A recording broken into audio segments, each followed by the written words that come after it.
Aliko Dangote, un modèle d'investisseur économique sur le continent.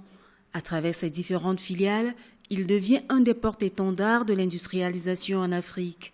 Avec Dangote Cement, il détient la plus grande usine de ciment africain et concurrence les leaders mondiaux dans le domaine. Mieux, il poursuit sa croissance. Dangote Cement prévoit d'investir environ 1,7 milliard d'euros sur 5 ans à travers la création de cimenteries dans une dizaine de pays sur le continent. Le groupe espère ainsi porter sa capacité de production à 50 millions de tonnes de ciment par an en Afrique.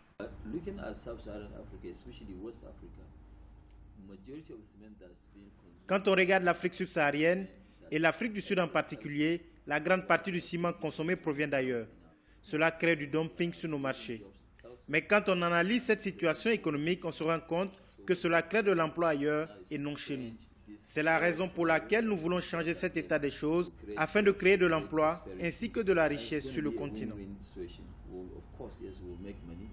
Dangote Group investit également dans l'agroalimentaire.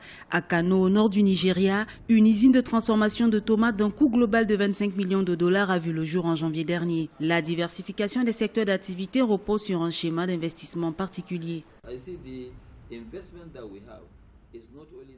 Lorsque nous souhaitons investir, nous ne sollicitons pas directement les institutions bancaires des pays concernés. Nous apportons 100% des capitaux du Nigeria en dollars et utilisons ces fonds pour réaliser tous nos achats et nous acquitter de toutes nos différentes charges dans le pays d'implantation, y compris les salaires des employés locaux. Nous ne faisons pas d'emprunt d'argent auprès des banques locales. L'argent que nous utilisons est converti en dollars, puis en devises nationales. Créé en 1981, le groupe Dangote est passé du statut de compagnie commerciale à celui de géant de l'industrie à la fin des années 90. Le Dangote Cement, première capitalisation boursière du Nigeria avec la plus grande cimenterie du continent, envisage de créer à l'horizon 2017 plus de 122 000 emplois supplémentaires.